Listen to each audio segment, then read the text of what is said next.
بسم اللہ الرحمن الرحیم۔ میں ہوں قمر اقبال صوفی۔ آج کی ویڈیو بنانے کا مقصد یہ ہے کہ ایران اسرائیل امریکہ جنگ جو شروع ہو چکی ہے، اس میں کیا رزلٹ ہوں گے اور پاکستان پر اس کے اثرات کیا ہوں گے۔ دیکھیں، کوئی مہینہ پہلے میں نے پیشن گوئی کی تھی پیش گوئی کی تھی کہ ایران پر اسرائیلی امریکن حملہ ہوگا اور جو کم از کم رجیم چینج پر ہی ختم ہوگا۔ پرسوں صبح وہ حملہ ہو چکا ہے۔ حالات آپ نے بہت زیادہ ویڈیوز پر، یوٹیوب پر اور میڈیا پر آپ نے سن لیے ہوں گے۔ مختصراً میں بتاتا ہوں کہ خمینی صاحب اس میں شہید ہو چکے ہیں۔ اس کے بارے میں دو رائے ملتی ہیں کہ وہ جو ان کا اپنا گھر تھا اس کے اندر تھے، دوسرا یہ تھا کہ ان کو بلایا گیا جو ان کے بیٹے کا ڈیرا تھا، جو ایک بچیوں کے اسکول کے ساتھ تھا، تو اس میں ان کو سازش کے تحت اوپر لایا گیا، ایک میٹنگ میں بٹھایا گیا اور وہاں پہ ایک چپ لگا دی گئی، جس کے بعد یہ اٹیک ہوا اور 40 لیڈران مزید وہاں پہ تھے، وہ شہید ہوئے۔ 7 وزیر دفاع جو ان کے صدر ہیں حالیہ اور انٹیلیجنس چیف بھی تھے۔ پھر اس دوران انہوں نے پاسدار انقلاب کے بہت سے بندے اور اٹامک سائنٹسٹ ہیں، ان کو بھی شہید کر دیا۔ اسرائیل نے 200 طیاروں سے کوئی 700 حملے اور امریکہ نے کوئی 1100 حملے کیے ہیں، اور ساتھ انگلینڈ بھی ان کی آ گیا پیچھے بیکنگ پہ۔ اور تجھے کیا واسطہ، تیری اوقات کیا ہے کہ میں بھی ساتھ جا رہا ہوں، میں بھی بھونکوں گا۔ ایک پستہ کتا ہوتا ہے، وہ بھی ساتھ آ گیا۔ تو امریکہ نے وہاں پہ جرارڈ فورڈ، روزویلٹ اور ابراہم لنکن، یہ 3 اہم بحری بیڑے جو کہ پرشین گلف میں کھڑے ہیں، آبنائے ہرمز سے تھوڑے سائڈ پر، یہ امریکہ کی 40% جو فورس ہے یہاں موجود ہے۔ آپ یہ اندازہ کریں۔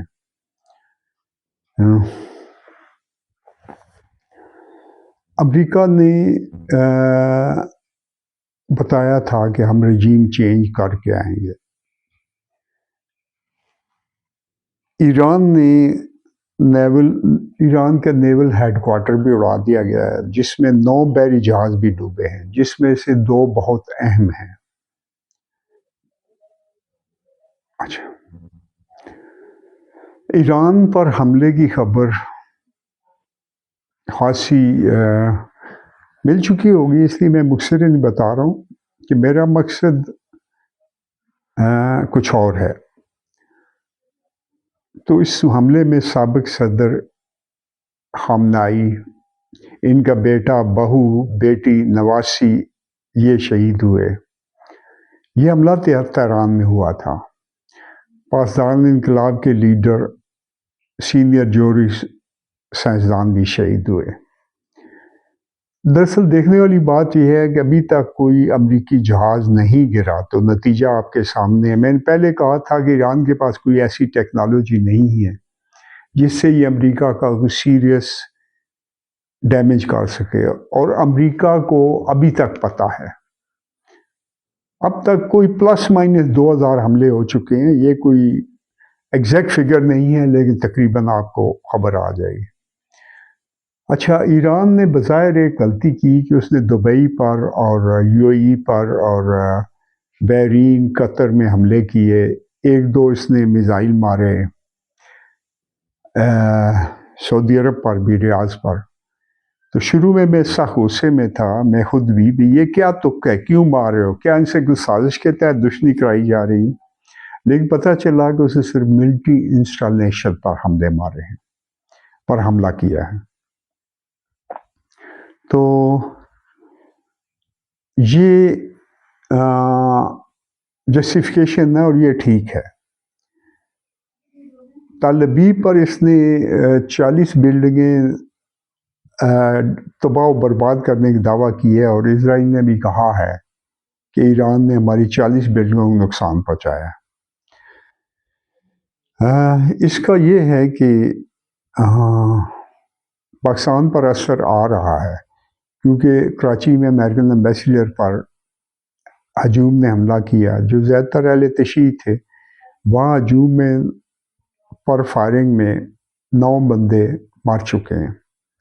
اسی طرح کا حملہ کوئی لاہور میں کیے گئے، اور اس میں گلگت اس ایریے میں بھی ہوئے۔ اچھا، پاکستان یہاں پر کچھ کردار ادا کر سکتا تھا، کچھ سیریس کردار بھی، مثبت کردار بھی، لیکن پاکستان تو خود افغانستان کے ساتھ جنگ میں الجھا ہوا ہے، اور ہمیں انڈیا سے جنگ کا بھی خطرہ ہے۔ میں کہتا ہوں کہ انڈیا کبھی بھی کسی قیمت پر حملہ نہیں کرے گا، لیکن ہوا بھائی، میری بات تو اللہ کی بات تو نہیں ہے۔ میں نے پیچھے کافی پیشگوئی کی جو بہت حد تک ٹھیک نکلی، لیکن ساری نہیں ٹھیک، اللہ جانتا ہے، 100% اللہ جانتا ہے۔ اچھا، افغانستان کے ساتھ جنگ میں پاکستان اب اس کو چاہیے کہ یہ پیچھے نہ ہٹے۔ یہ کہتے ہیں، سمجھتے ہیں، اور عام لوگ بھی کہتے ہیں کہ وہاں پر کوئی لیڈر نہیں ہے جو موجودہ حکومت کو ریپلیس کر سکے۔ اور بھائی، آپ وہاں موجودہ حکومت کو گرائیں، ناردرن الائنس آ جائے گی، دوسرے آ جائیں گے، 10 اور لیڈر آپ کے ساتھ آ کر بیٹھ جائیں گے جو حکومت جن کو چاہیے۔ وہاں پر کوئی بھی مخلوط حکومت بنا دیں جیسے آپ پاکستان میں بنائیے۔ موجودہ حکومت گری تو 10 امیدوار آ جائیں گے، جن میں اچھے شریف امیدوار آپ سلیکٹ کریں۔ بہرحال اس جنگ میں وہاں پر کوئی 500 سے زیادہ اہم بندے، جن میں آدھے سے زیادہ اہم تھے، وہ ہلاک ہو چکے ہیں افغانستان میں، پاکستان نے اٹیک کیے، جن میں امیر جماعت اسلامی الحرار کے ہیڈ عمر خالد خراسانی بھی ہلاک ہوئے، اور ان کے نائب وزیر دفاع بھی ہلاک ہو چکے ہیں۔ اب رہا بات پاکستان کی، رہی کہ پاکستان کس سچویشن میں جا رہا ہے، تو لوگ بڑے وریڈ ہیں، میرے سے کافی پوچھ رہے ہیں۔ یقین جانیں کہ اسرائیل اور امریکہ کسی قیمت پر پاکستان کا رخ نہیں کریں گے۔ کیوں؟ کیونکہ ان کی آلریڈی پینٹیں گیلی ہو چکی ہیں انڈیا کا شر دیکھ کر، اور یہ پاکستان کے ساتھ چین کھڑا ہے۔ اگر پاکستان اکیلا ہوتا، ترکی ساتھ کھڑا ہے، کئی اور ملک، سعودیہ پیچھے کھڑا ہے۔ اب تو پاکستان 8 مئی سے بہت زیادہ مضبوط ہے۔ تو آپ اس فکر کو چھوڑیں، ہم نے آگے خود اسرائیل پر حملہ کرنا ہے۔ اس سے پہلے تھوڑی سی انڈیا کی خاطر ہوگی، شاید پہاڑوں پر، شاید سائڈ پر۔ تو اسرائیل کو آپ جو مرضی ہے کہیں، دنیا جہان کے ہتھیار دے دیں، وہ اس طرف نہیں آئے گا۔ تو بلکہ الٹا اس کو جو ہے، یہ آلریڈی جو جنگ ہے وہ اس کو گلے پڑی ہے، اس کا ڈیمیج ہو رہا ہے، زیادہ نہیں ہو رہا ہے کیونکہ وہ سارے کے سارے بنکروں میں ہوتے ہیں۔ بنکر بلسٹر اگر ایران استعمال کرتا تو پھر وہ زیادہ نقصان ہوتا اس کا، لیکن وہ ڈیفرنٹ قسم کے بم استعمال کر رہے ہیں، ہو سکتا ہے فیوچر میں کرے۔ دوسرا یہ ہے کہ امریکہ اور جو ہیں اسرائیل، یہ آ کر اگر بیٹھ بھی گئے ایران میں اپنی حکومت بنا کر، تو بھائی جان پچھلی حکومت کے ساتھ یہ بیٹھے ہوئے، تو آپ کو سمجھ آئے یا نہ آئے، میری باتیں کڑوی ہوتی ہیں، بہت کڑوی ہوتی ہیں اکثر، لیکن حقیقت کو سمجھنے کی کوشش کریں۔ پاکستان کو کوئی خطرہ نہیں ہے، کسی قسم کا خطرہ نہیں ہے، اور وہ ادھر کبھی بھی نہیں، سازشیں وہ شروع سے کر رہے ہیں،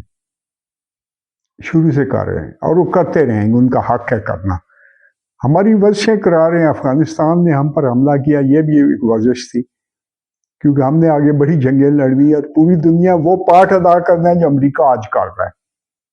نشاط ثانیہ اسلام کی شروع ہو چکی ہے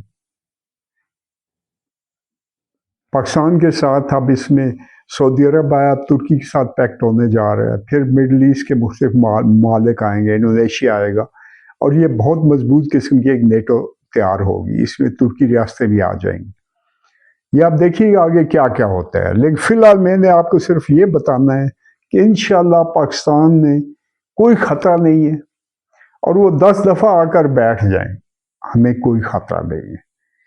اور کچھ دنوں بعد امریکہ وہاں پر شاید فوج بھی پھینک دے، جس سے وہ حکومت کو ختم کرے اور اپنے مرضی کے کچھ ڈمیز لا کر بٹھا دے۔